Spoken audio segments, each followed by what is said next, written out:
So why are so many sports stars, forgive me, being honoured nowadays? Well, Bobby Moore and Gordon Banks were overlooked all those years ago. And how easy is it for people who aren't in the public eye but are just as deserving to be honoured by the Queen? Joined by Mark Llewellyn-Slade, Chief Executive of Award Intelligence, which guides people through the process of nominating friends and family for Queen's Honours. Hello. Hi, Kay. How are you? I'm very well indeed. Nice to see you. So, what criteria does one use to get an award?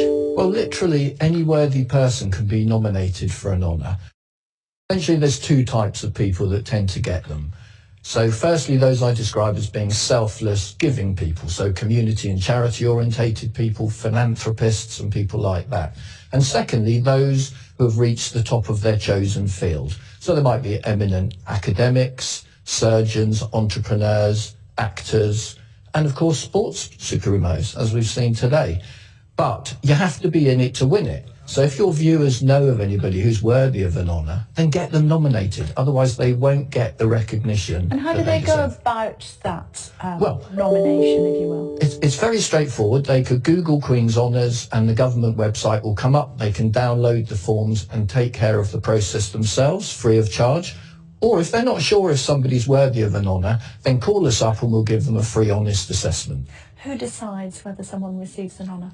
That's the Honours and Appointments Secretariat. Oh. Yeah, at the Cabinet Office. So basically, the Secretariat is made up of 9 subcommittees. So if you were a surgeon, you'd go to the medical subcommittee. If you were an academic, you'd go to education and so on. And those subcommittees make recommendations to the office of the Prime Minister as to whether someone should get an honour, and if so, at what level. And the Prime Minister's office take a look at those and then pass their recommendations up to Buckingham Palace to be rubber stamped. So they are political appointments? Well, they are appointments made by a series of experts within those 9 subcommittees. But then number 10 decides? Well, I think number 10 would take the advice of the specialists in the subcommittees.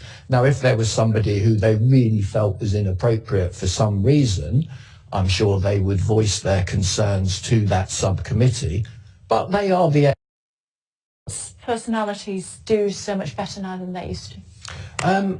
Well, I think, as I said before, the honours system is open to anybody who's a leader in their field. So if you take Alastair Cook, 12,000 runs, 32 test centuries, both England records. He's at the top of his game. He's a leader in his field. He deserves that recognition. That will motivate him, hopefully, to go on to even greater things. And it will also inspire other people to try and emulate what he's achieved. But then, of course, there's always the argument that people who the nation feels should receive an award do not, like Gordon Banks.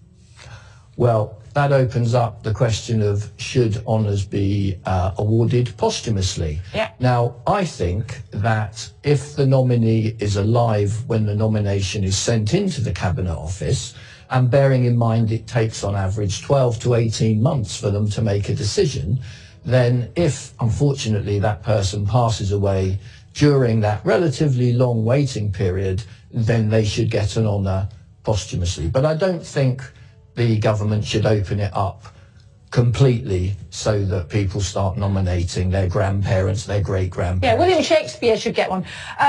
What about, is there a finite number of honours per year? Yeah, just over 2,000. About 2,200 are given out each year. Around half of those during the New Year honours list announcement, and the rest on the Queen's birthday. The birthday honours list, as it's known. Okay. So people who want to nominate either the Lollipop Lady or their doctor or Gary Lineker or whatever, they need to go to the website. Yes.